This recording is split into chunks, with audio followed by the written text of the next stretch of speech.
call the meeting to order. Up first is the long-term financial plan, capital planning. Mr. Mayor. Thank you, Mayor and Council. So I took pieces of the plan that you see in your packet as the whole sheet and I made them larger on the screen so that we could walk through them. So the first piece you see, and you'll see this later on at a council meeting, or the next council meeting on the 7th, is our plan for the American Recovery Act funds. So you'll be accepting this by resolution on the 7th, but it's called out in the plan, so I just wanted to kind of highlight these areas. 2 in fire, and the balance in infrastructure, utilities, etc. There really isn't a mechanism that we are able to fund related to streets or facilities. There's some pieces for lost revenue, for example. If we were a Chaska that had a recreation center and had lost membership fees, etc. So we vetted this out with Steve McDonald, and we've been going through it on a staff level for a month or so. I just wanted to call that out because some of these projects are newer. The radios and pagers is something that we've talked about, and you likely might have been expecting in the 22 general fund budget, but I just want to call those pieces out. So kind of any questions before I move on? Yeah. So radios and pagers, is this it? Is this the whole amount that you need? Because I feel like we've talked about little pieces of this over time. There's a little bit that we'll have to buy from this year's budget that we have budgeted. Okay, but after this year, this takes care of it. Yeah, correct. That's what I wanted to hear. Okay, what is FCADA?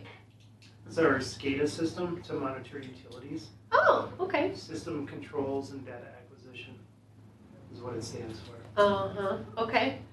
And then what's PRV? Pressure reducing valve. So in the water system, due to the elevation change, we have pressure reducing valves to maintain certain pressures. Okay, and is there a reason we're not doing all of those generator things in year 1? Because we only get half of the money at a time. Okay, we don't get it as a big lump sum. Correct. Okay, thank you. Nothing from you. That was my question. PRV was one of them. So all of these items were items that were already in the capital plan, or we kind of bumped them up with the money being available? A mix. So the generators are a big piece that weren't previously in the plan, but the on-site generation was kind of a big push to use the funding. Okay, and this is all, I got really, really excited when I thought we could use the money for the addition of the fire station for the turnout gear. And I understand that we can't do that and that the money is a little bit more limited. This is all within scope. There's nothing else these are all like top priorities of what we need or what's on our list, but that it's also within scope of the funding. It's all within, can you say a little bit more about the need part?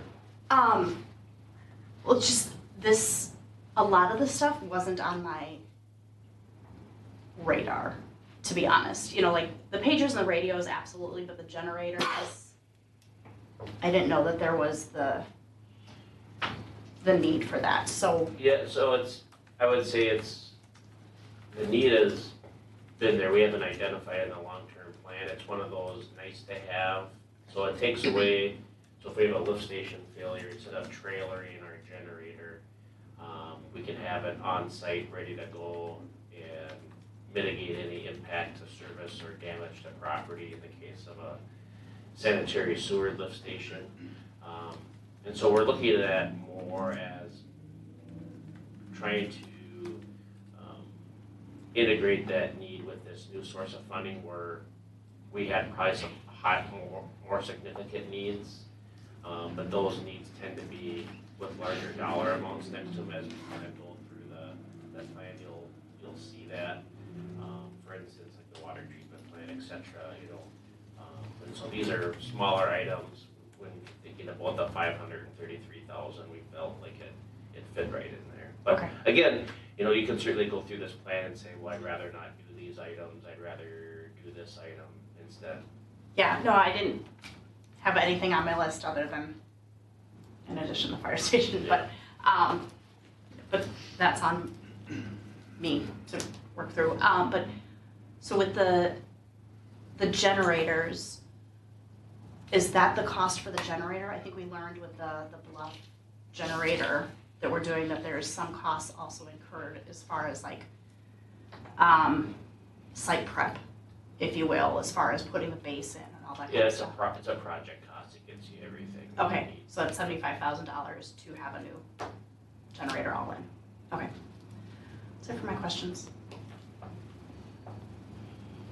So kind of moving on, you know, and you'll see those embedded to these plans. So what we're doing is we're splitting up your long-term financial plan discussion into 2 meetings. So tonight, we're kind of showing you the ingredients of the plan with, you know, each of these projects, whether it be staffing, infrastructure, utilities, etc.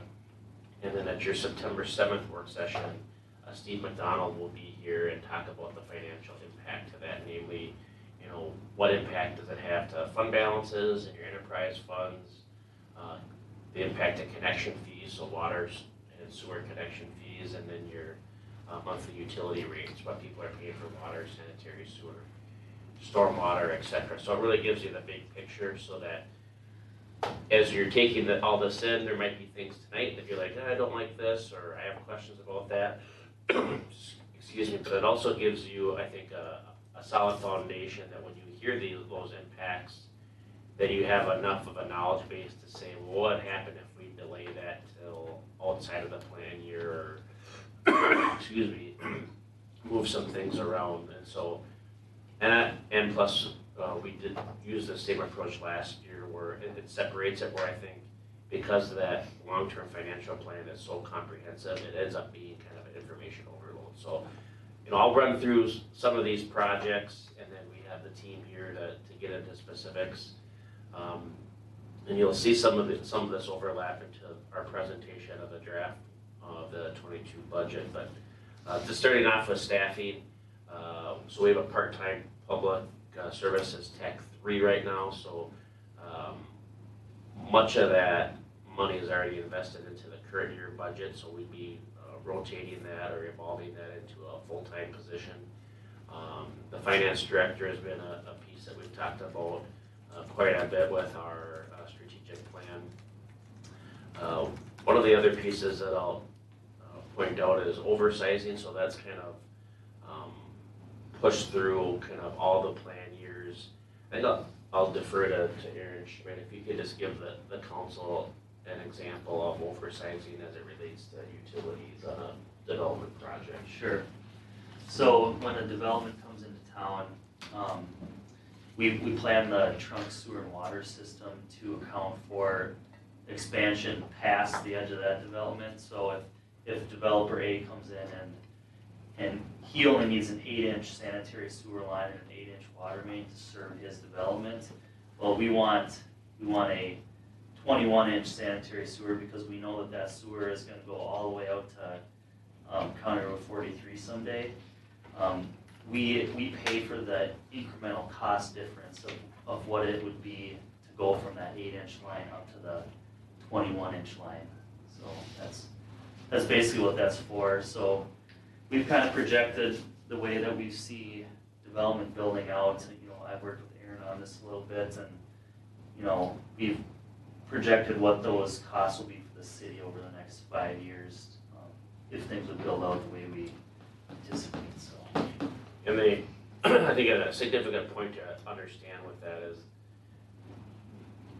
that cost is generated through connection fees that we take in from those new developments. And so all this is funded not through property taxes, but through connection fees. So based on this plan, you know, Steve McDonald performs calculations and tells us what our connection fees would need to be to fund these projects.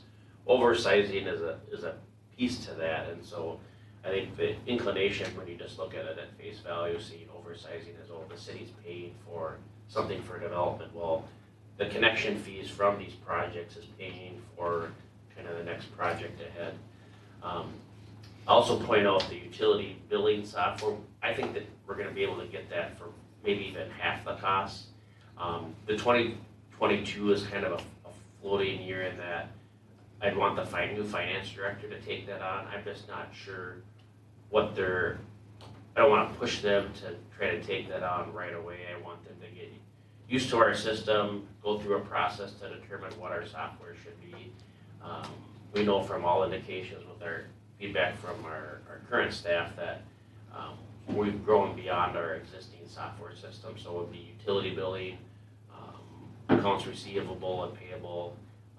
And our hope would be that it would align with our new building inspection software, BSNA. That would be the goal there. So, and then you can see street maintenance, which we've talked quite a bit about year one, and then our budget for the Ironwood Park development. So in your packet, you can see the designation of where these funding sources would be, whether it be from general, park dedication, etc. But I had the whole spreadsheet up on the screen, and it just got to be kind of small. So I took what I thought were the most important parts that we could talk and use a kind of a shared screen on. So happy to answer any specific questions. And again, if there's questions on any specific project area that maybe is a little bit detailed, we've got the team here to answer those as well. For the utility billing software, that's a one-time cost with a smaller kind of maintenance fee, is that correct? That's Like the website? That's the typical model. Okay. When, Go ahead. No, I was gonna say questions. when we are looking at the staffing, so the number that we have there, does that include like all of their benefit package in it too? Okay. So that's retirement, that's health, dental, life, kind of everything. Okay.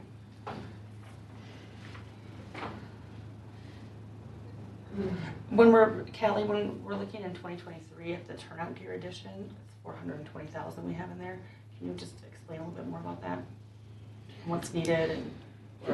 I have the next. Sorry, I have that I'm up jumping on to the the wrong year. Sorry. Okay, so we're Getting gonna ahead of go ourselves. year by year. Yep. Okay, great, thank you, then I will be more organized, thank you. Go ahead. So any questions, sorry, any questions on 2022? No, I'm good. I'm good, I'm good. Watch out for 2023. So moving into 2023, staffing, we have a permit tech administrative assistant. So, you know, as you can probably imagine, kind of the national kind of pull, you know, is a lot of permits. And so having someone that can kind of help Vicky's team and then move to Aaron's team to handle those permit tech duties, because we're going to have, you know, the inspectors probably more out in the field as our permit numbers continue to grow. And with anything, you know, whether it's a staffing piece or infrastructure, we're going to look at this like we are every year. This is the first step. And then the plan eventually has to migrate into the budget where you also approve that. And then, you know, on a infrastructure project, then you also have to approve the plan. So this is really a multi-step process for all the things that you see here.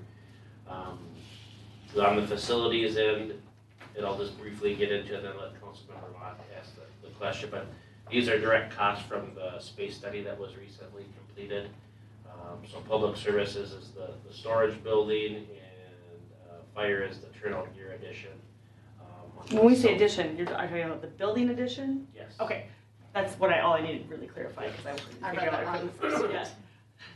I thought you need more turnout gear for $420,000. Yeah, I'll turnout gear into like building. I can insert building there. That'll probably be more clear. But that building addition, and one of the things that, you know, Callie and I talked about that I think will end up being kind of we'll have to kind of strategize on how we want to discuss this. But you know, we're getting into some detail within our service contract with the townships where they're responsible for a share of that building addition related to when we first built the facility. So we haven't gotten into that detail, but you know, we haven't had a building project since, when was that building? 04?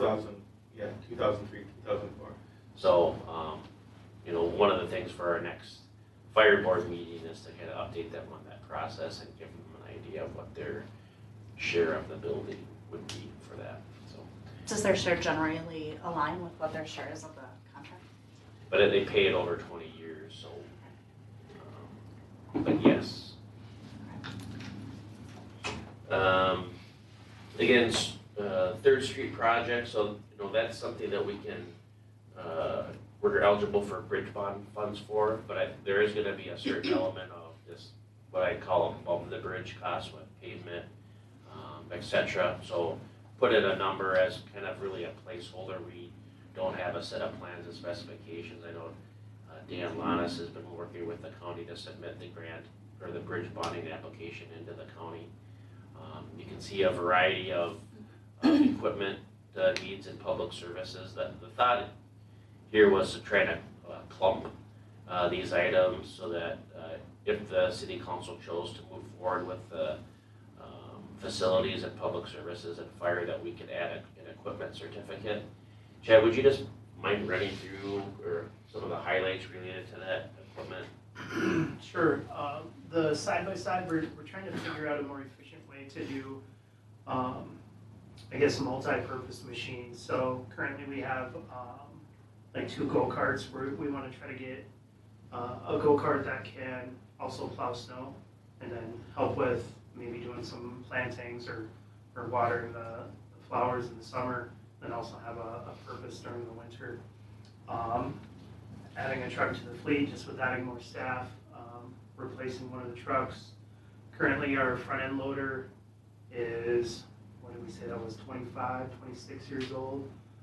It's supposed to be a 1,000,000-hour motor, but who knows, it's getting up there in expectancy.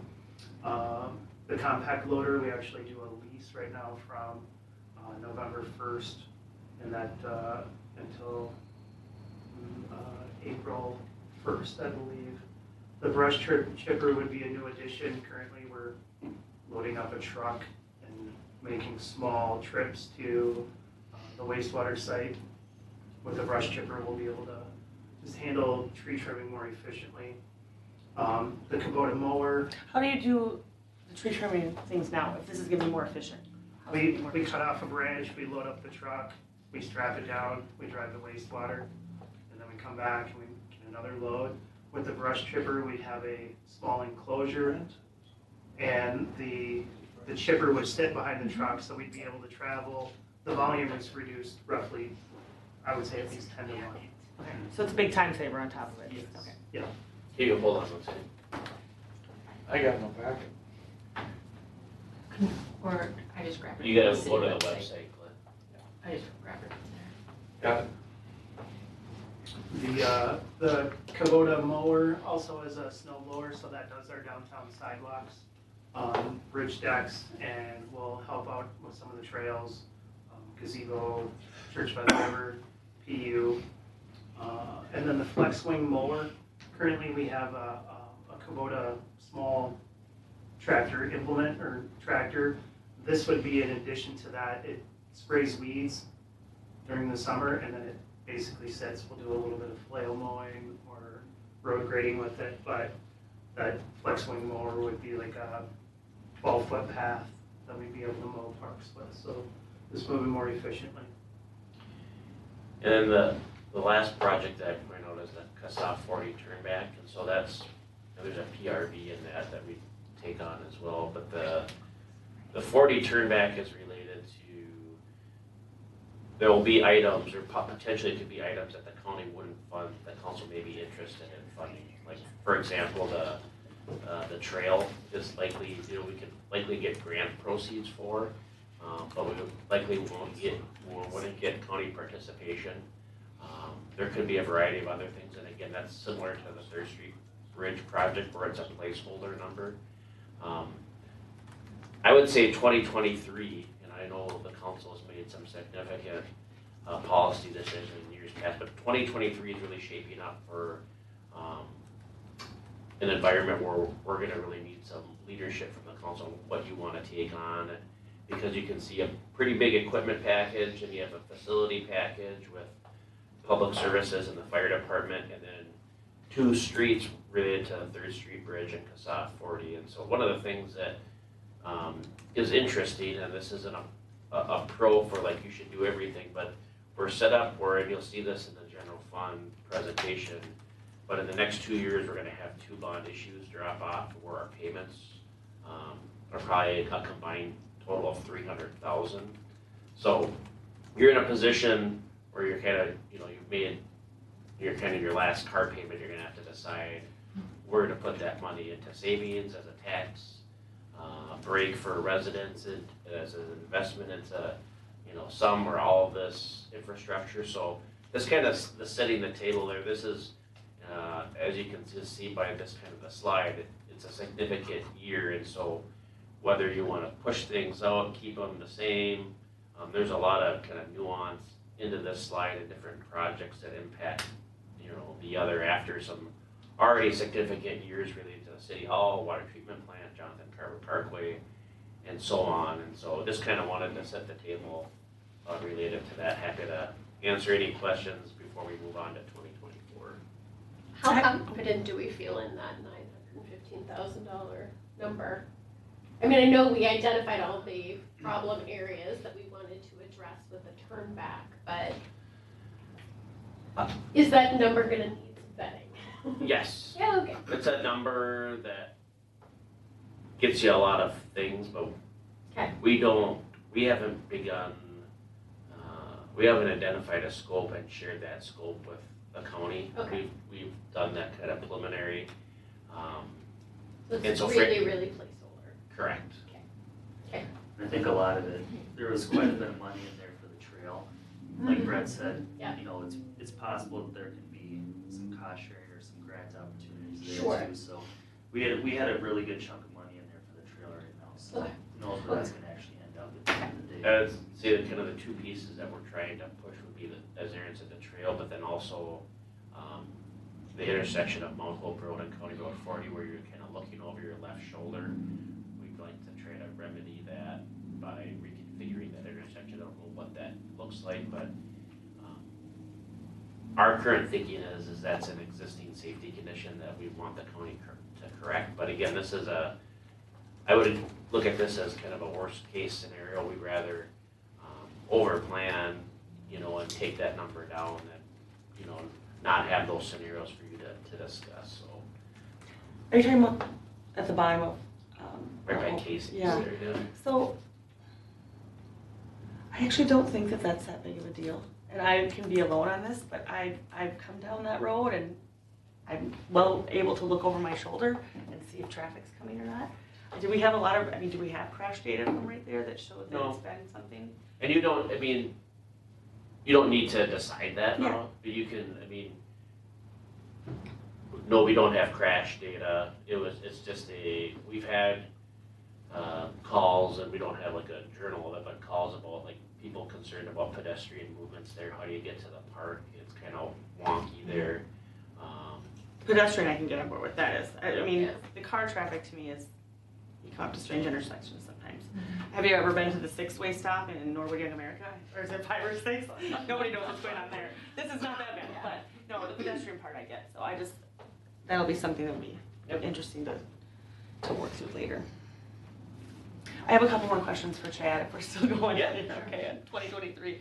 So help me with the front end loader and the compact loader. I know what a front end loader. What's the compact loader gonna do? It's smaller, we use it for, currently we just use it for snow removal, park and ride, and then we'll finish up with some cul-de-sacs around town.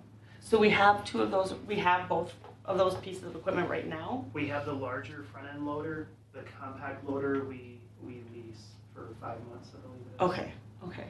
But So- the lease is how much a year? It's 11. 11,000 a year. Okay. Okay, so if, we're looking at, 2,200. you're right, but if we're looking at 100,000, and what's the life expectancy, I guess, on a compact loader, do you know? I would say 20, 30 years. That's what currently our big loaders have, about 25 years. Okay. Can I just jump in? Mhm. And does that have a summer use as well? Which one? The compact? Yeah, we'd use it just like a skid or the telehandler. It has different implements that you can use on it. So you could use it for mowing, forklifts, for moving large trees in the road. It's got multiple purposes. Okay, thank you, sorry. Okay, no, I'm just trying to make sure we're not maybe doubling up on something that we don't quite need yet if we have a good lease right now, and it's something that we're gonna be able to lease it for a little while longer. Because we are kind of heavy on equipment for 2023. Not that a lot of it I can see obviously we need. For adding the truck, is 30,000 enough to add the truck that you need? Our last truck was, like in the 28,000s. Okay. Okay. Is the public services storage building gonna be able to hold all that? Yes. Okay, just checking, to make sure we don't need to already plan for an expansion. No. So, for me, I absolutely feel like we need to, you guys have heard me say this before, I wanted to do the turnout gear building addition yesterday. So doing that 2023, that makes sense with our cadence, and we're gonna have to go to bond.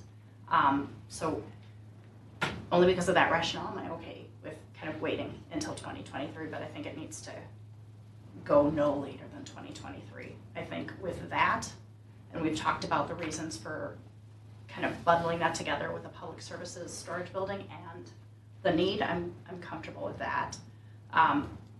We have a strong case for the 3rd Street Bridge. I'm comfortable with that in 2023. Chad, I think you demonstrated a really good reason, and if we're trying to get as much like multiple use equipment, I don't want to see us buying new stuff that's mothballed for 6 or 8 months out of the year. So I can get behind that. This won't come as a surprise to anyone in this room because I've said it before, but I'm still struggling with why we would want County Road 40 back. This is just one more mouth to feed in Brent's analogy of a growing family, and it doesn't seem like an fiscal responsibility that we should be raising our hands and offering to take on if we don't have to, and if there's any wiggle room in getting out of having to do that.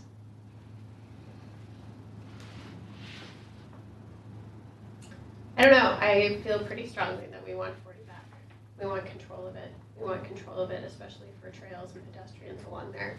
It's become such an important corridor. Thank you for that word. In and out of town, and there are a lot of trail connections that are missing because we don't have trail along there. And I feel pretty strongly that we want to invest in that. This number is right to me, but if it needs vetting and there's grants available and we can fuss over this a bit more, maybe it becomes a little bit more workable. Especially as we look at, as you said, the other bonds that are dropping off in 2023. And so what we have to work with. So What was the amount that was coming off in 2023 again? Did you say 3? It's like around 300,000. I have, once we get to the budget thing, you can see the payments that we're making for next year, and you'll get a better idea. I just don't have it in front of me right now. Lori, on the County Road 40 turn back, I do support it. I don't like the idea of, yes, the cost and us maintaining it and having to plow it, but just to have the ability to have more control over the trail connection. It's more about that. And also that it's going through downtown, and then we can set the direction on the aesthetics, how we want some of that to possibly look in the future. So for those reasons, I support that. And I would add to the Bears comment, you could decide to take over County Road 40 and not do anything. You could just end up getting the money for it. So I just put that caveat out there. I mean, the 950 is, you wouldn't be, whether it's the trail or Mount Hope Road, et cetera, we're not required as a part of a turn back to do any project that would require us to bond. It's just a matter of kind of what you want. I mean, there's certain things that they'll do based on kind of the pavement condition that are kind of really easy check the boxes. It's the stuff that I mentioned that, depending upon how big of a priority it is, how much they're willing to spend, we think this is a decent placeholder estimate of, like, if you wanted everything, that's how much it could cost you. Is there at all, like, the possibility, do they ever do where we could take it as phases? Like, divide into 3 sections maybe and say, okay, we're ready for this one, that would kind of help us budget and align with what we want But it done. doesn't matter. If we take it back, then we get state aid money to maintain it. Oh, okay. We could spend no dollars if we want to. No trail, no changing connections, no nothing. And leave it as it is and just Okay. maintain it. That's an option, right? Correct. But what's being presented is kind of an option B, doing the things that we want to do, Okay. the improvements we want to make to that road while taking it back, is what's being presented Okay. here. But we can't use state aid money for trails, Oh, correct? I'm sure. Although you mentioned we might be able to. Get Yeah, grants. you can use state We aid can? money for trails. Yep. They have to meet certain specifications that generally make them more expensive, but you can use them for trails, yeah. I have a question though too on some of the, for the capital equipment specifically for the Public Services Department when it comes under equipment. Maybe not so much 2023, but in the 2022, or any of the future years. If there's things that maybe would be aligned, if we were to make the capital equipment purchase, that would align with some of those Green Step City initiatives. Oh. To know ahead of time so that we could kind of, you know, vet it out, have some research, you know, if there's something that Sure. aligns with that, and then, you know, maybe too, it aligns eventually with grant money, even though I know that's not put in, not considered here, but Yep. Good point. to know ahead of time, what might help align Sure. with that. Glenn, anything from you? As far as the 40 turn back, I'm all for it, but I have conditions where there's some serious work that needs to be done on the drain. That is, and if the county is gonna volunteer, or not volunteer, but if that is part of the deal, then the trails will just follow. I mean, I don't have a problem paying for trails, but I'm more about making sure that that whole area up at the junction of 61 and 40 there. I mean, that, do they have plans for that intersection that was brought forth, what, Yes. 4 years ago? Yes. I would even say with that, I think you'll get a lot of community engagement. Yeah. There are certain citizens that worked on that project, and the county's well aware that some things are failing, but I think you'll definitely have some you know, there'll be people looking to see how we handle that. We owe you a ton of information on 40. I mean, the real question here is, within the context of your capital plan, you want to plan for that, a scenario where the city puts any money in, or do you want to plan for a scenario where we put no money in? The interesting thing to CASA 40 is, it's universally a planning exercise, meaning that like on the utilities, when you put something into the plan, it's gonna impact rates and charges like immediately, just based on what we think we're gonna need. Something like CASA 40, which is exclusively general fund, having it in the plan, there's not really a downside other than perception, because you're not approving the plan, it's not impacting tax rates for 2022, so you have some runway to make that decision. The issue that you would have is like, you just don't want it in there for perception, or you wanna take it off the table right away. And so, just a little bit of context to the decision-making process. I think it should be in the plan. Yeah. Plain simply, just to let people know that there's a plan for 40, because it's just not out at the 4061 intersection, it's through downtown, it's out at JCP, it's the whole corridor. And I think that it's going to be a big deal. And we can put it on our list to give you just a little update on that 40 and 61 plan, and just tell you what's in there so you can see. You know, it's been on the shelf for a couple of years, but I don't think this council was in place when it was finished, and so we can just give you a little snapshot of what that looks like. Do you remember off the top of your head when that's slated for construction? I don't think they There's have a that. plan year that I'm aware of. 61 intersection. 61 and 40. That's their third phase. I thought the last time I saw that it was like 29 or 30. Something like that. For 61 or 41? Okay. That's a For bigger 60 5-year for plan. 61 and 40. and 40. And 40, okay. Yeah. something like that. So like Brent It's- said, they don't have a date? It's, Yeah. it's a number of years, from what I recall. Okay. It's not like it's in 2 years or something. Right, okay, So thank you. I guess from my point of view, I'm behind us taking back 40. I think having the control over the main corridor that runs through our downtown is important, for all the reasons that have been stated already. When I am looking at 2023, I guess for the compact loader, I really, for $100,000, and we have an option for lease right now. I mean, it'll be almost a decade before we'd even meet that. And by that point, we may need something larger, something different. I think I'd rather pull out that $100,000 of the compact loader right now, and then keep with the lease. And then as we move into the future, maybe we need a full other front end, not a compact. You know, so by now, maybe in 5 years or 6 years, need something more. I guess that's the only one from 2023 I'm a little bit stuck on. Can I ask about the lease on a compact loader? Yes. Is that just the months that you utilize it? Yes.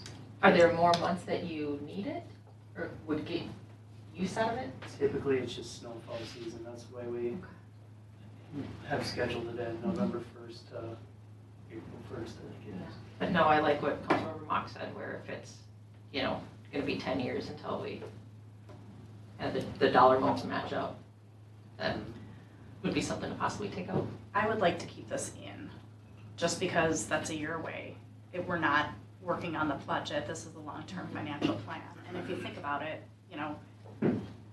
you're looking at it, it's almost like you're looking at it as glass half empty. Another way of looking at that is in 11 years, we'd have paid the same amount, or in 10 years, we'd have paid the same amount as a lease, and it's ours.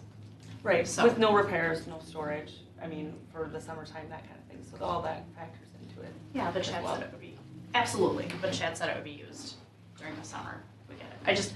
I'd rather keep it in, given that, again, this is a long-term financial plan we're looking at.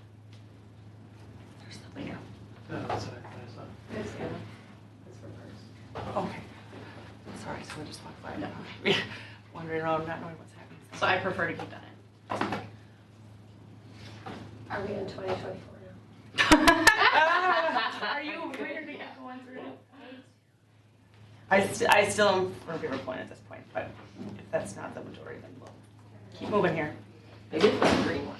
But, ready, the green one's really nice and short, isn't it? So, Nothing's happened in the 2024. piece that I'll point out in 2024 is you see this kind of scattered throughout every plan year is a certified levy, so we're planning $50,000 just for a kind of a placeholder match, should we get funding of When? a certain type.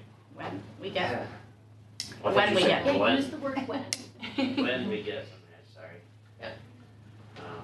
And then kind of, still inserting the street maintenance plan, that $100,000 incremental increase. Moving to 2025, you can see some additional staffing needs. Again, the street maintenance, and then some larger pieces of public services equipment related to another large plow truck. And then Kelly, would you mind talking about the extrication equipment? Our auto extrication equipment is probably 10 years old, and as they kind of update vehicles, things like that, they put different types of metals in them. So about that time will be the time where we need to upgrade and get something that can cut the current grade metal. Get into it, a lot of departments have gone to like a battery powered extrication tool, so they're remote, you can move around, they're a lot lighter than our hydraulic system. So that's kind of what we're looking for in 2025. And then moving into 2026, you can see command vehicle street maintenance. We have the downtown park in there, as well as the certified levy. So and I think there's some pretty big caveats there. The certified levy, we're hoping that we get there. We think that $3 million is a good kind of conservative estimate for what our share could be. We've kind of split that up into different buckets related to the general fund and stormwater, but I've been working with Paul Steinman on what the actual funding mechanism would be. It's not there's cities bond for streets and water and sewer all the time, but there aren't a lot of examples of, borrowing for a certified levy, so you're gonna have to give us some time on that. The downtown park that funding is exclusively a representation of where our park dedication fund balance would be at the time, so we're likely not gonna be in a position where we have 2.5 million in 26.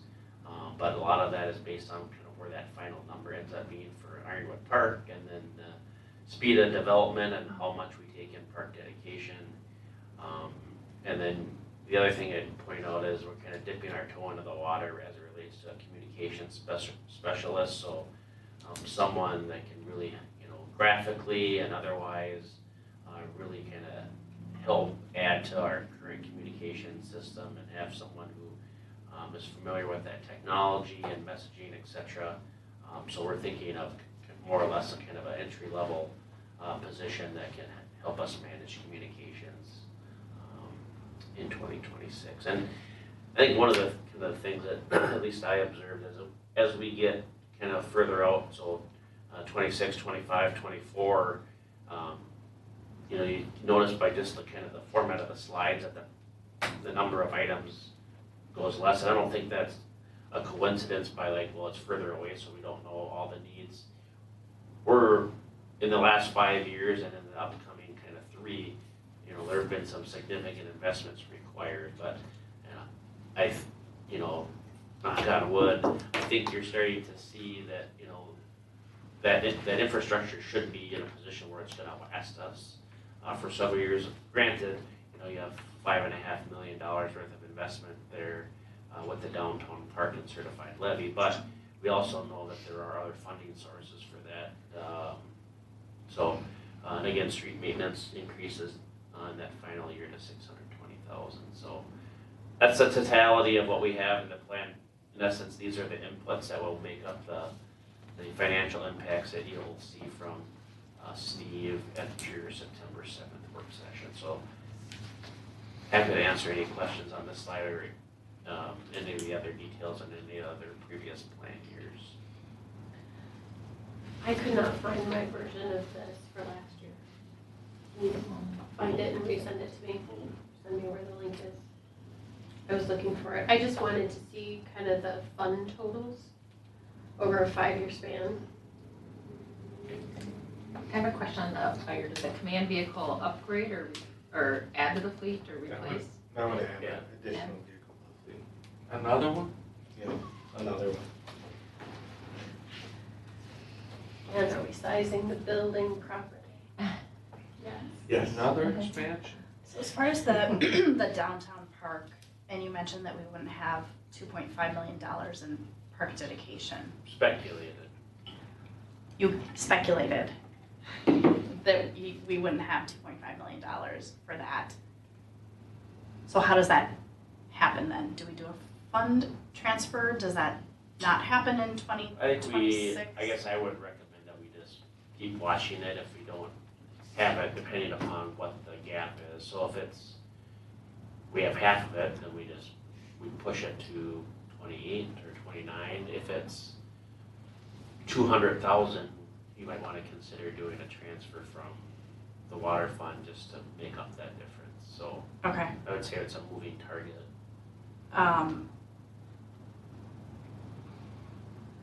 I think that's really, I know we're making big improvements to Ironwood Park, but I think that that's a high priority, and I'm just curious what we can do to make sure that we have Which is the high $2.5 million. Which is the high priority? The Did you mean downtown park. You meant downtown park is. Yeah, but I think it's I just didn't understand what No. you're saying, which one you said it's a high no, priority. I know that we're doing Ironwood, and I know that that'll be a done deal, and I support that. But I also think that it's a high priority to do this downtown park as well, so I'd like to know what we have to do to make that happen in 2026. Good. It wouldn't be a traditional bond, but you can borrow for it. I mean, that's your only other choice. Really like to get away from borrowing beat equipment, like in general, if we could, for this kind of stuff.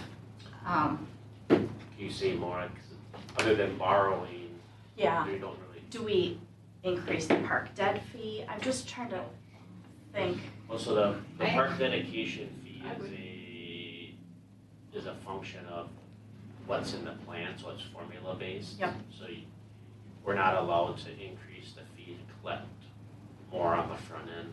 Okay, so we have to, because I'm just thinking of like what, I'm concerned there's not enough money for full build out in the park debt There- fee, because I'm thinking like, It's formula based, so it's, well, Erin, can you do a better job of explaining? So to get to the amount, you need to have a nexus, and the nexus is full build out of town, reaches us to total project cost for all of them.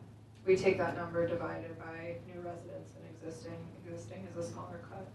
But that's how you get the park dedication number per unit. You add up all of the total projects divided by the number of residents you think you'll have. okay, It's a fully funded Residents or plan. households?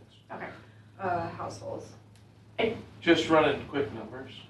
can I just finish my thought? So if we're not gonna do that park, if we speculate, if we don't feel like we'll have that 2.5 in park debt by 2026, I think we need to stop saying 2026 and pull that out. If that's a 2028 thing, it How is far off what are it we? is, but Do you want me to? it depends on development, right? So today we have like 1.4 in Park Dead. Hammers and Timber Creek will pull in, phase 1 of Timber Creek and Hammers will get us to about 2 million. Right now our budget for Ironwood is roughly 1.5. Thinking about the rest of Timber Creek, I think that'll be about 1 million. So if anything besides Timber Creek comes in before 2026, I think we get close-ish. Yeah, I certainly wouldn't think it's, like, we're not in a position where we can say we're gonna absolutely have it. I would also say I don't feel like it's irresponsible to put it in there with the understanding that there are ebbs and flows, like development could fall off a cliff and all of a sudden we're not gonna see it for 10 years, but I think in explaining this plan that we look at it year over year. I think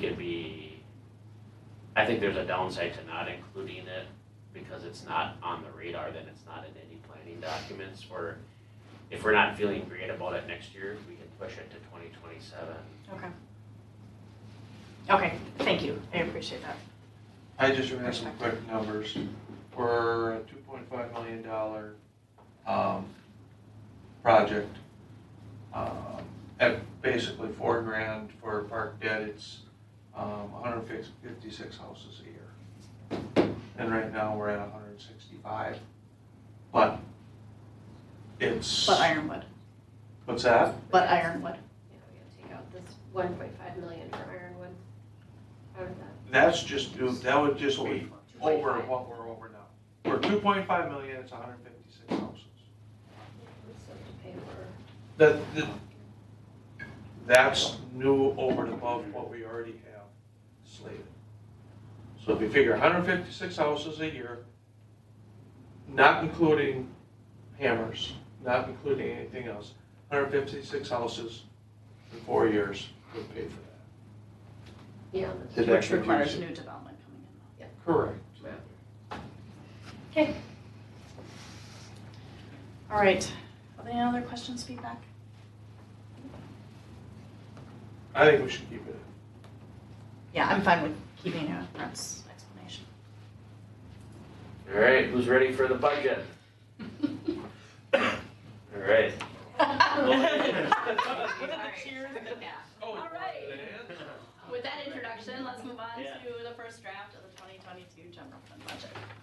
So just kind of, some of these slides you've seen several times, but just kind of an overview of the general fund. So this is kind of the day-to-day operations outside of the utilities. So the utilities operate in their own enterprise funds or their own business funds.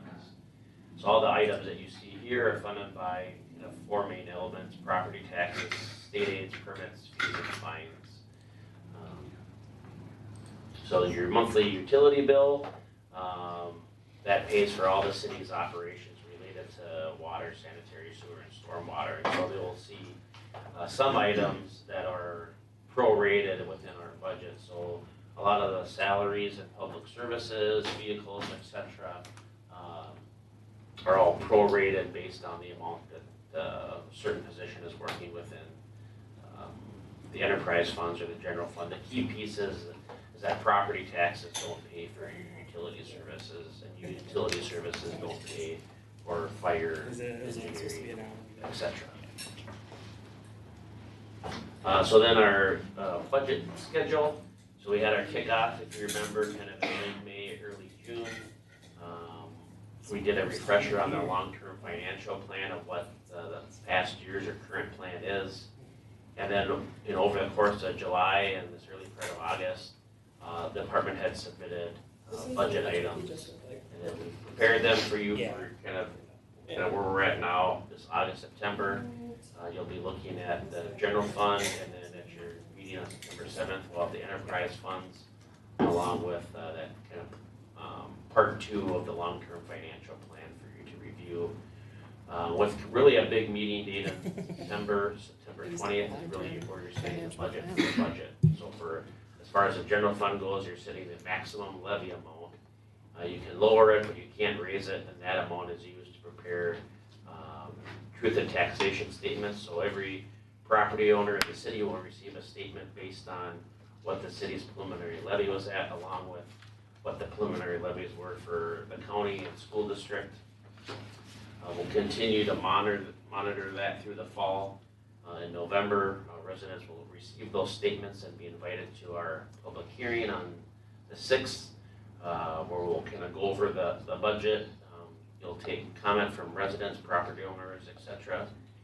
And taking that information in, you'll be in a position then to adopt the final 2022 budget for general and all the enterprise funds, as well as the tax levy at your final meeting of the year. Just gonna keep this in there that, so as we look at tax impacts, rates, etc., other cities, we are one of the very few cities in the entire metro area that doesn't charge any franchise fees. So you'll see that our revenue source, we're about 75% property taxes. But as you remember some of the data from our surrounding cities or neighboring cities, they're in the millions related to franchise fees. And this isn't a promotion of we should be looking at franchise fees again, but rather when folks are comparing the tax environment from city to city, that be considered as an apples to apples comparison. So new construction value and market value changes. I'll point out that new construction is probably one of the highest that we've seen over the last decade at nearly 7% with a market value change. So a house being $100,000 last year would be valued at about $102,000 and change in 2022. And so you'll see when we get later into our tax impact analysis, we not only look at our average value home, but then our average value home if they took on that average market value change. And I should point out with that average market value change, a lot of that is based on sales in the neighborhood, but someone could go up a lot higher than that too. 0.15% if they added a deck or finished their basement, redid their bathroom, etc. So there's a lot of inputs, but on average, if you add up all the value changes in the city, 2.15 is the average. And for the new construction, these are people who built and closed on their homes in 2020, correct? I don't know I want to say 2019. 19. Okay. Yeah, but I have to verify that with the assessor. It's not 2020. I mean, the year is bifurcated in some fashion. I don't. It's what? Split, bifurcated. You just tell me I where. think that's a word, isn't it? I don't know, someone look it up, he's just making it up. Chance, He's no, just making up words. Regular spelling tab. High five. They're all good. I didn't mean to call you out. You taught me something. I still want Times to two. fact check that. I know where PRV was today. Okay. Thank you. But it is complex. I don't know the specifics other than just from experience with when you move into a new house.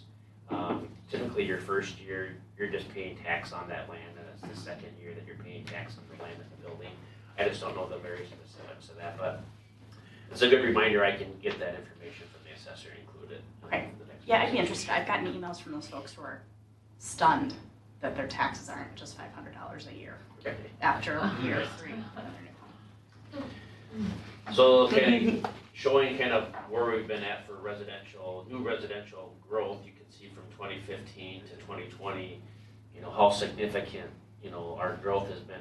And frankly, when we go into 2021, when we finish this year, we're gonna really, I would expect that number to go up. One of the key pieces here is that we've been using for, I would say at least 5 years, $300,000 as our average value home, and it's been kind of plus or minus in that range.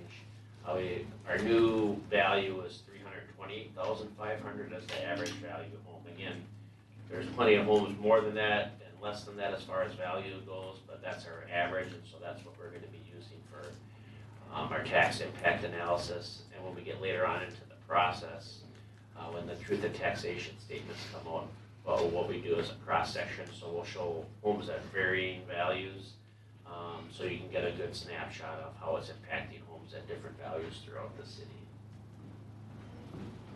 Kind of a new topic that we frankly don't talk much about, if we have really ever, at least the last 6 or 7 years.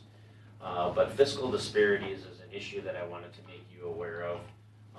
It's a revenue sharing program that applies to commercial and industrial properties, and the baseline was set, excuse me, in 1971. So 40% of the city's commercial and industrial tax base is kind of put into this pool, and then we receive it back. And for many years, the city has been a winner in that regard, in that we didn't have a really strong commercial and industrial base. And I would say it's still growing when you compare us to some other cities. The real important detail I want to leave you with is you can see on the right column there what we've been getting actually. And it's basically additional tax base or tax base that's added to what we have. The county did an estimate this year just because of the pandemic. There's information that's not available to them.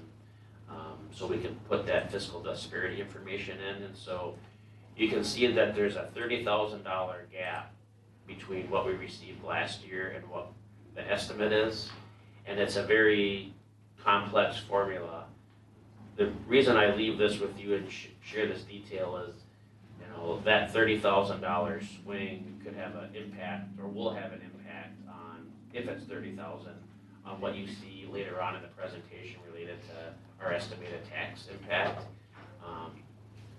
And it's tax capacity, meaning that it has a significant impact. A $30,000 swing, as we get later on to the presentation, you can see what that does to an estimated tax rate and overall tax impact. So just wanted to kind of leave that with you. We're expecting, or the county is expecting, to be able to update that number by mid-September. As you recall from the previous slide, we have to set the preliminary levy by the 20th. Don't know if that information is going to be available by the 20th, which is kind of a challenging position to be in, because you might not be in a position to know what that impact is going to be with the same type of assurances that you would in previous years. The one piece that we might want to consider is we have till September 30th to set the preliminary levy. So if you're not comfortable with the data that we have available on the 20th, you could certainly delay that and set up a special meeting for later on in September to adopt the preliminary levy, hoping that you'd have the fiscal disparities information available to you. And again, it's kind of a two-sided coin as it relates to the preliminary levy. Yes, you can lower it, but that's also your first reach out to residents on what the tax impact is. And so sometimes when they see that information, there's a reaction that maybe you wish you could have avoided by having another number in the box, if you will. So, any questions on fiscal disparities? I I have know we some don't. questions. Yeah. Is it for every city in the county? So every city in the metro gets a fiscal disparities contribution. So some cities will end up, so you put money in, so 40% of our commercial industrial tax base goes into this pot. And then they do a series of calculations, and it's We don't So, necessarily my get question all is, that. is it will be every city in Carver County? Yes, How did you know about this, or how did this come to light? the county shared that I knew about fiscal disparities has been in place for a long time. I knew that the estimate was in place because the county sent us an email regarding the position that we're all in. Can I have a little context, like background data? So this revenue sharing program, what is the goal of this if they're taking all this money and then redistributing it back? Like what are they? I realize this isn't your program. Yeah. I'm not quite understanding So why they gather to just get. as I understand it,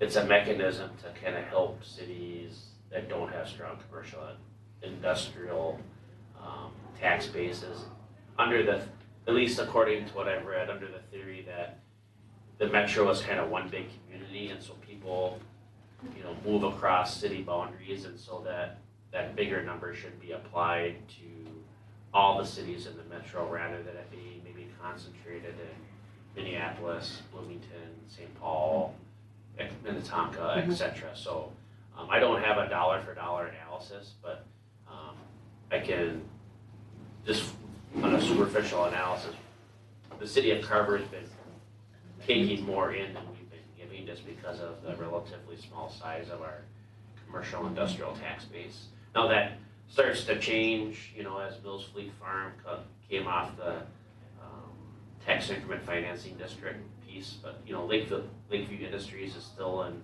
a tax increment district for probably the next 9 years. So when you take out Mills, it's really kind of just but it's our downtown businesses that make up our commercial industrial tax base. So that's kind of what I know of the program. I'm certainly by no means an expert in it, other than to share the data that I have available. And when you look at it, we really won last year. The estimate isn't that far out of line with 2019 and 2020.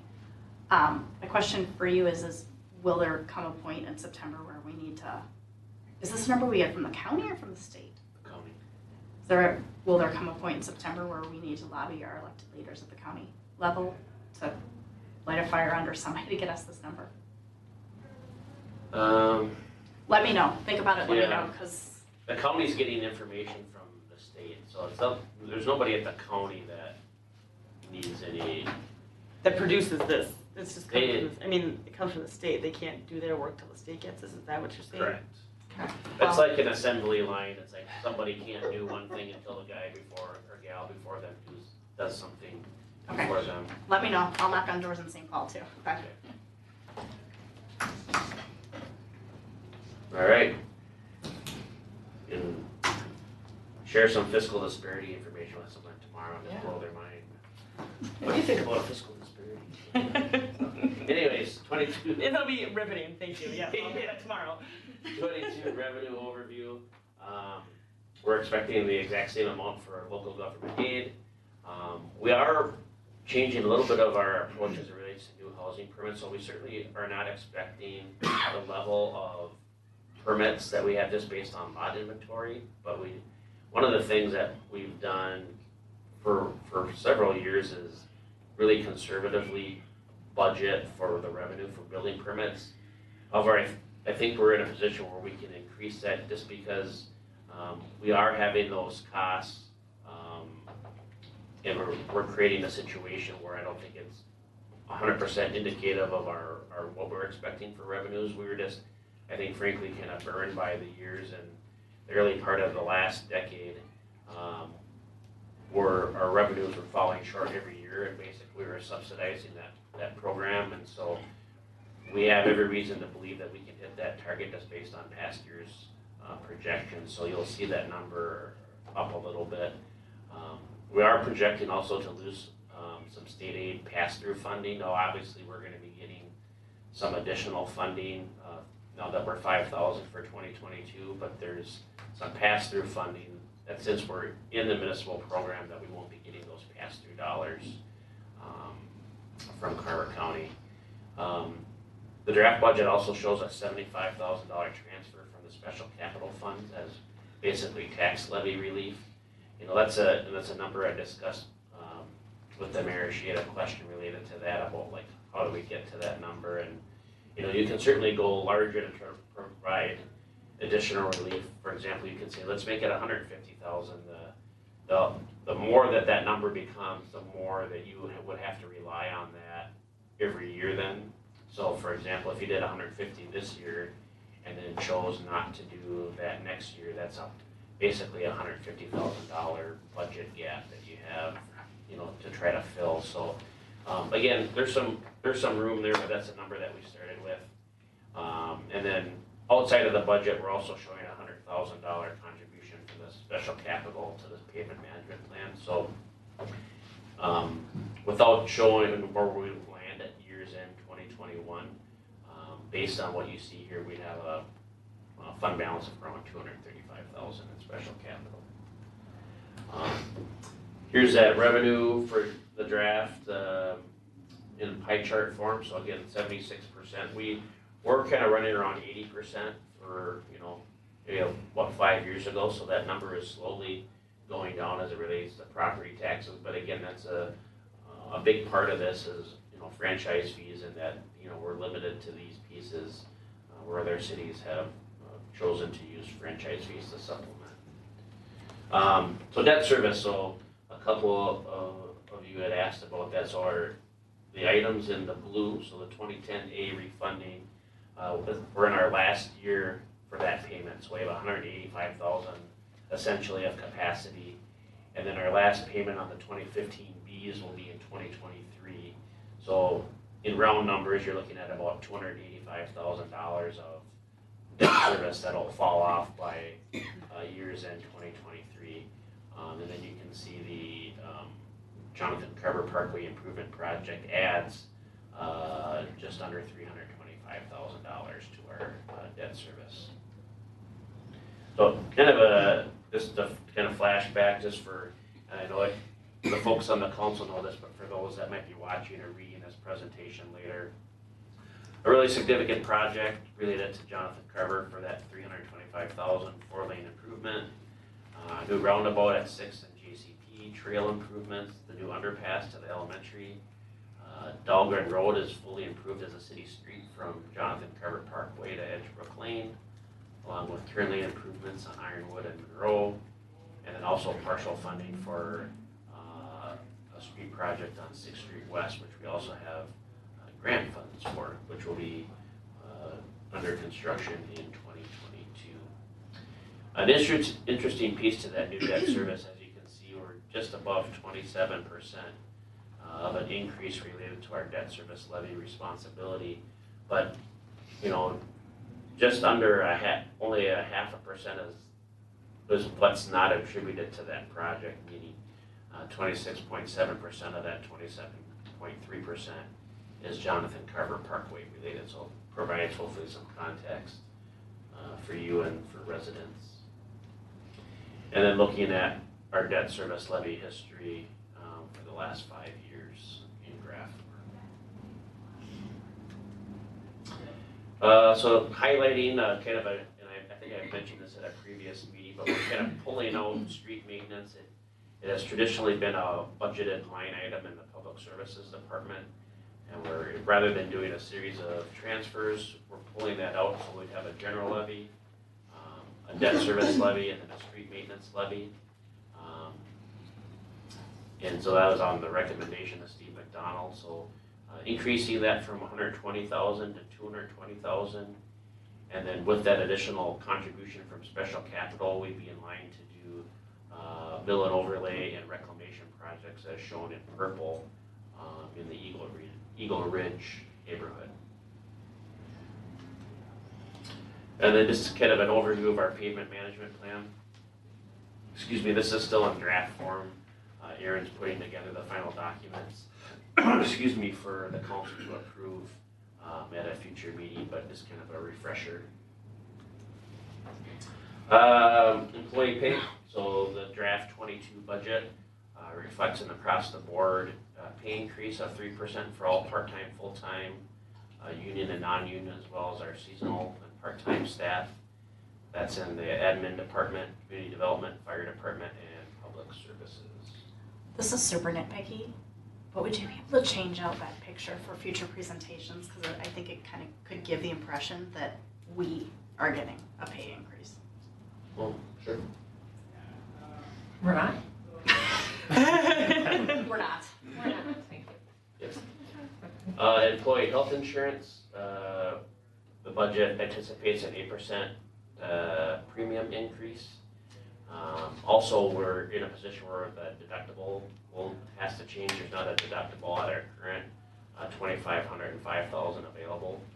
So it'll move to $2,800 and $5,600. The premium coverage stays the same.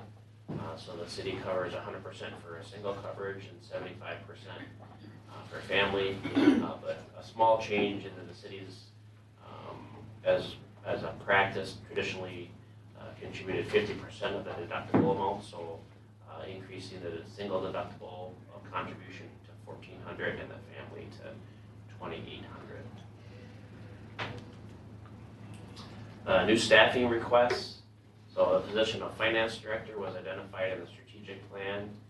You can see here the general fund share of that position, as well as the conversion of the part-time public services tech to a full-time position, and then that general fund share. And then something that we've mentioned at a recent meeting is an additional seasonal, so just under 12,000. That would be dedicated. They'd have support obviously from other positions, but they'd be dedicated to grounds maintenance, primarily in a kind of our main corridor area. So JCP, the downtown plannings, Levi Griffin Road, etc. There's a significant amount of investment related to that landscaping, and so we want to make sure that it continues to look good. We previously talked about a community development intern, just based on cost and just kind of timing after some discussion with Aaron. We didn't think it was a really great time to do that, so you won't see that funded in the 22 budget. Sheriff's office, so kind of the same model. We have day and night coverage, less than a 1% overall increase. We are anticipating a 6.5% increase just based on some recent labor contract agreements that the county has had. So that's called the look back. They've agreed to some pay that's being provided to the deputies, but they're not putting it all over in 1 year to the city. So we're going to be paying it over time, and so that they have estimates for 2023 and 24 available. So just kind of giving you a flavor of what you might expect in the following years. And then kind of an expenditure spotlight. Councilmember Sayre had kind of asked about, can we take a look at areas that are discretionary? And there's plenty of items. This is a spotlight. I'd be happy to kind of get into any of the details related to any one that maybe is not on this, but I think this provides at least a general overview of the areas where you have some leeway or that are new. And with anything, when you start cutting, there are unintended consequences, etc. You can delay things. So, but at least I think this tees up some conversation pieces. Should the council want to get into these areas, or again, if there are other areas not listed that you want to ask questions about, add to, delete, etc. And then this is an overview of the expenditures in pie chart or pie graph form. You can see the street maintenance fund is added, so that basically comes off the top of public services and gives you an overview of how we're spending money in the general fund. And then our general levy history, so that drop of 7.5% is primarily related to removing the street maintenance line item out of the general levy, so you'll see that. So you're not theoretically spending any less money, it's just moved to a different column or row, if you will. Bucket. So again, this general levy history, it's a little bit misleading in that the street maintenance is its own thing. But kind of a real important table here. So based on, again, this is the draft, this is kind of the first conversation that we're having about the general fund levy.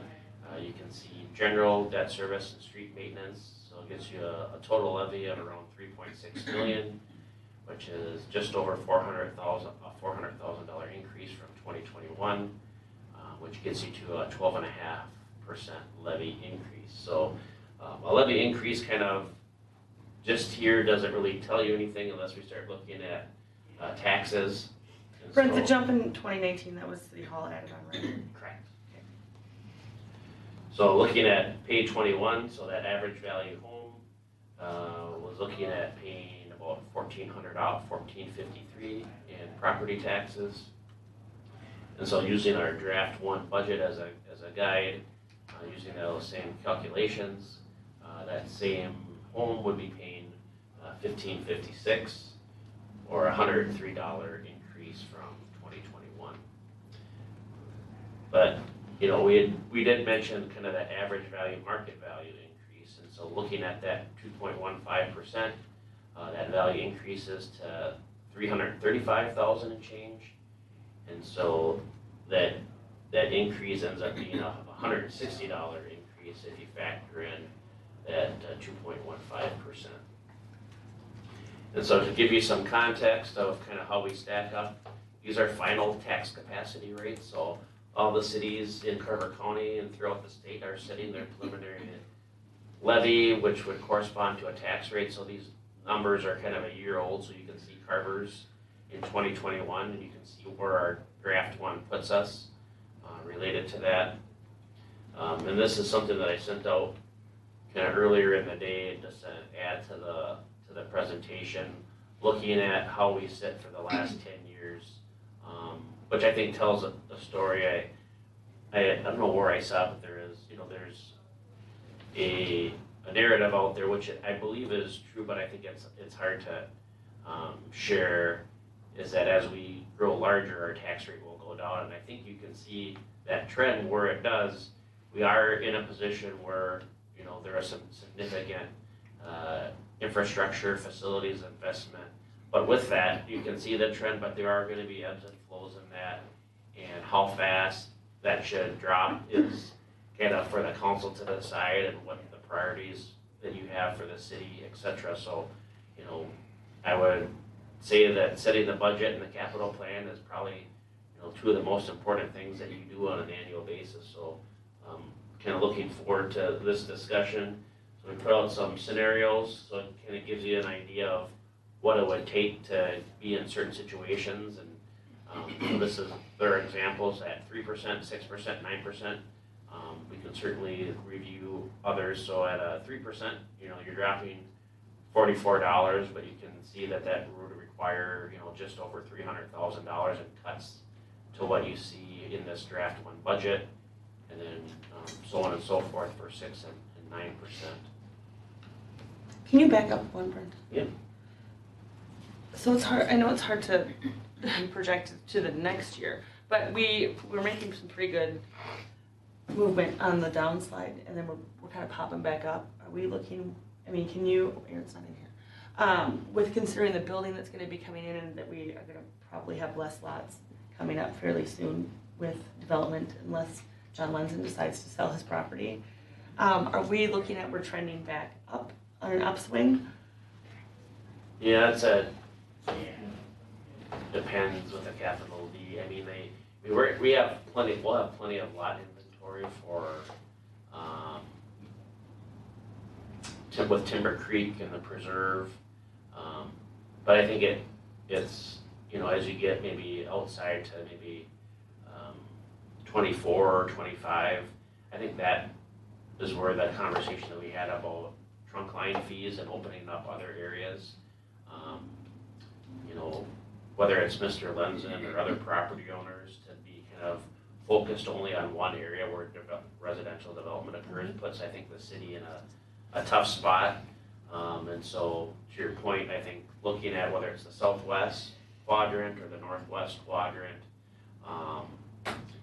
but I would also say that rate should be, trending down after, whatever you decide for 2023, after that, you should really be trending, because the last part of this last decade and this first part, you made kind of once in a lifetime, frankly, I mean, at least once in every 100-year investments into City Hall, you know, maybe public services, Jonathan Carver Parkway, you know. Water treatment facility. Water treatment, you've reconstructed, you know, all the streets in the downtown. There'll be more reconstruction at some point, but, you know, the oldest streets in the community have been reconstructed. You're, no pun intended, miles ahead of a lot of, like, I would say, peer cities. Maybe a pun a little bit intended.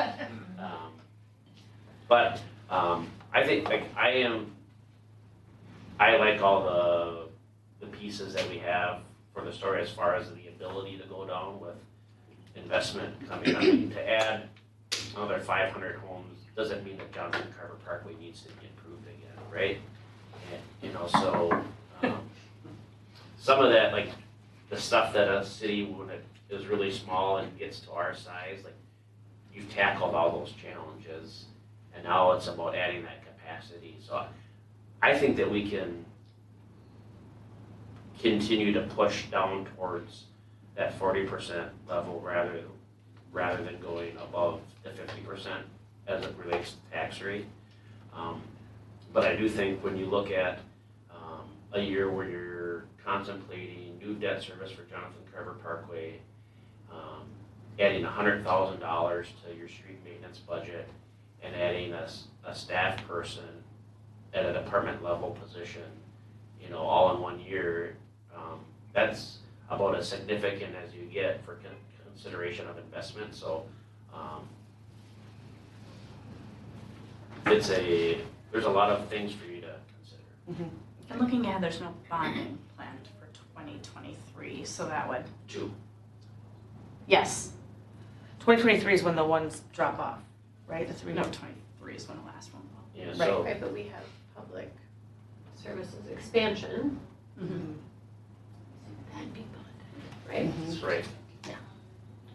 I'll go back to that. So our last year for the 2010 A's is next year, and then in 23 for the 2015 B's. So Okay. what that does, if you, capital IF, if you choose to bond for those projects in 23, what that'll do is, you know, mitigate the impact to that bond issue. So if you, just by round numbers, you know, the Jonathan Carver Parkway share was $5 million. Well, if you have, you know, you're gonna have less than that when you think of equipment certificate, maybe right around that or a little bit less when you think about the possible, you know, equipment certificate, building expansion. So let's just say that it was $323,000, but you had $285,000 to commit to that. Well, then you're looking at a much smaller impact, should you choose to use that financing mechanism. Or you could say, we're gonna delay, wait, I mean, there's a bunch of possibilities, but as far as like being in a position where you're having something drop off and considering something new, I would say it's a pretty advantageous position to be in, as opposed to like, you're gonna be adding that in addition to what you already have on the books. And then there's just one other slide, and then I'd be happy to kind of get into any detail that you'd like. We put together, you know, it's hard sometimes for folks to think about their property taxes, kind of like they would get their electric bill or their HOA dues, and so we broke out, you know, that 1556 over 12 months. So basically, you know, your city services, not utilities, mind you, but city services, police, fire, building inspections, etc., debt service at $130 a month. So what we're really asking for you tonight is, you know, give us your comments, your direction, what we need to dig into more, so that we can prepare a second draft for you to review on September 7th. If we need to schedule another work session on the 13th, we can do that. We have that penciled in. And then again, adopting the preliminary levy at your second meeting in September. And that was with the caveat of, you know, where we're at with fiscal disparities. We might want to consider delaying that to later on in the month. And then the last two steps in the project, truth and taxation and the adoption. So I know that was a lot. So All right, thoughts, comments, questions? On your chart about taxing that you made, about the tax amount for the average home, that one. So your scale is, I'm struggling with your scale. Can you put the actual numbers? So you can see this, because I can't tell, what were we in 2020? How close are we working? You know what I'm saying? Yeah, I can add Your that. scale is a little Yep. big. Yep. Thank you. But it's trending in the right direction. Oh yeah, I see the trend. It just would be helpful for me to see the numbers. Thank you. Any other thoughts? Joy? No. Christy? I'm still thinking. Okay. As far as the we can't exceed number, which is 17, correct? The 20th is when The you have 20th to, is do not exceed number. or by the end of September is when you have to set that. Okay. Naturally, 12.5% increase is a tough pill to swallow, but that's our do not exceed number. I want to just sit down and put the screws to some of the line items. I mean, $3,000 here, $3,000 there, it's sooner or later it adds up to real money. But we have some major investments that I'd like to look at as far as some of the jumps in the budgetary line items, so. Got a little bit of work to do. Sure. I kind of feel the same as Glenn, like if we're setting that as our outside number, I mean, that's what we do every year. We set our outside number and then we kind of work backwards and see if there's anything. I mean, this is our first meeting on it. There's a few things that are going to come to mind too. I think that this looks good for, for what we have put together, but there's more work to be done, obviously. There won't be, I'll finish tonight. But if we're going to go with 12.5 as our outside number, I mean, that is what it's at. That's what's here, so. It's high, it hurts my heart, but. So Brent and I went through this on Friday, and I had the same reaction, like, 12.5. And Brent had a really good point of like, maybe don't look at the number so much, look at like where we want to be as far as taxes. What do we want to get? So I think we've done a really good job at putting money into the street improvements project, or account, I'm using the wrong terms, but putting it into that fund and making that a priority, because a couple years ago we said no to franchise fees, so here we are, and I think that that's a really good thing. And then we have the Jonathan Carver Parkway project, which there's no backing out of now. And essentially, with those two projects alone, that's kind of our increase right there. We're also in this budget getting a finance director and bumping a part-time individual up to a full-time and getting so we're getting more than just those two things. So I'm comfortable with this, certainly as the ceiling number, but I think that this is the budget, the finance director position was that's part of our strategic plan, and that was a goal that we wanted to accomplish with that.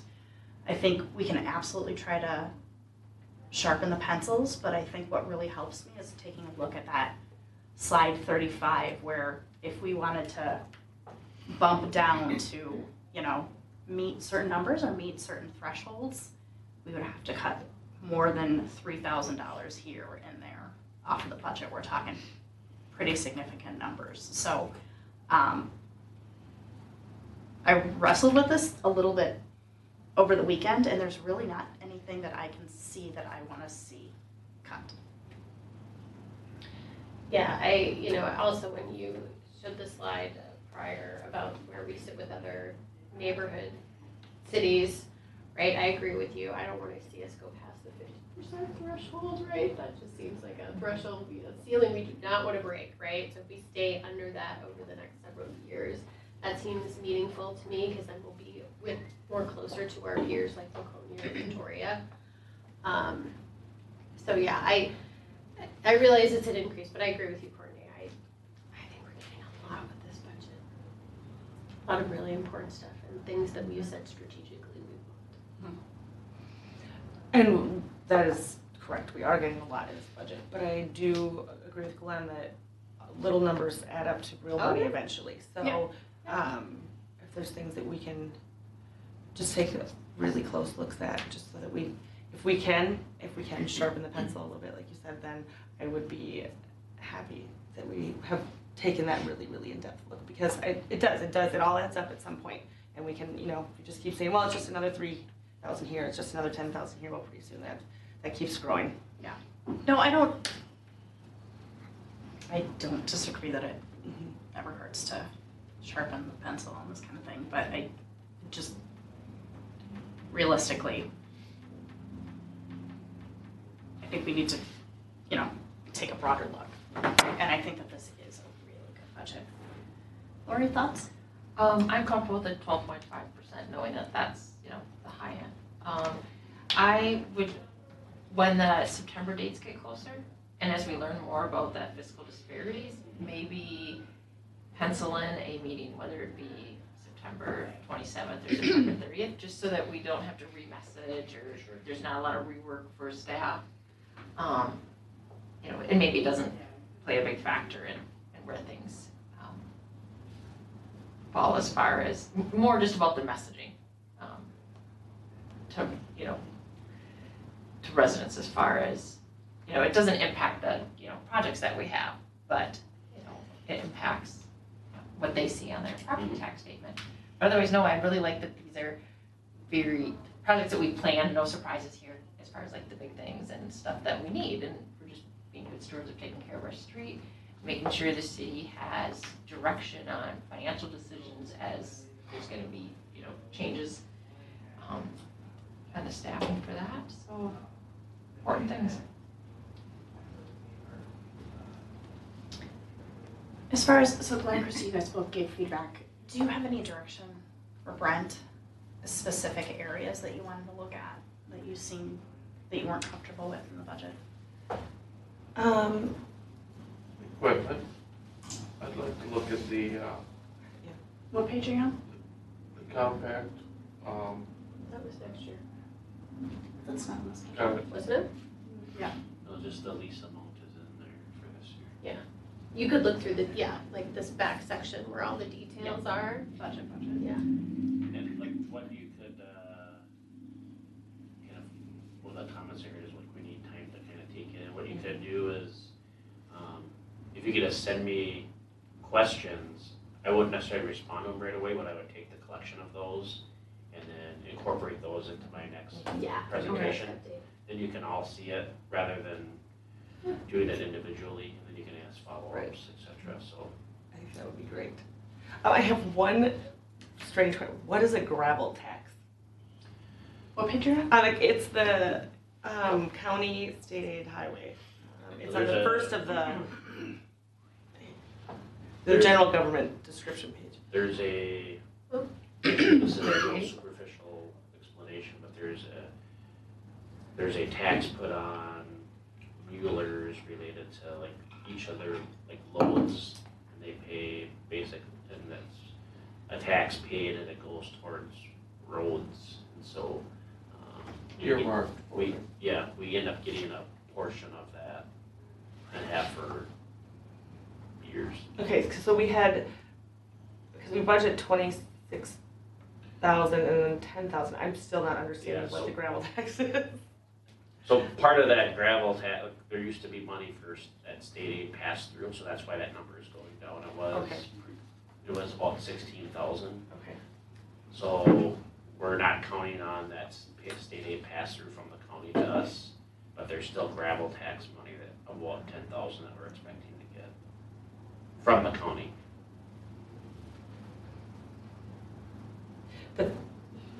Okay. Say more, tell you. No, we don't have to stick on gravel tax forever. I'll email you the rest of my questions about gravel tax. Do you need feedback by a certain date so that you can give yourself enough time? It's a good Meeting's the question. 7th, right? I mean, I'm always willing to take feedback, but. However. But Courtney's asking a I really feel nice like question. It'd You need be, to give us a deadline as a group.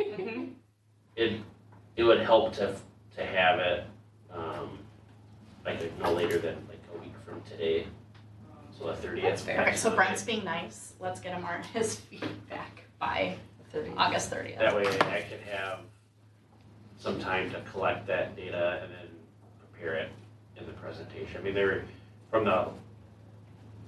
a couple of like minor tweaks that I need to do the presentation, so there's a lot of work of the specific item to be done, so, you know, it can be random thoughts, like, tell me about that, like, because it might not be ideas for cuts, it just might be like, tell me more about Gravel gravel traps. traps. Tell me more about gravel. Cause it's really, Yep. All right, any other Thank you. thoughts, feedback? Did you get what you need from us? Yeah. Okay. You gave us really good information, thank you. All right, I think that brings us to the end of our meeting. With that, can we make a motion to adjourn? I'll make a motion to adjourn. Motion by Councilmember McKnight, I'll second. and a second by Councilmember Mock. All those in favor say aye. Aye. Opposed, same sign. All right, you're done.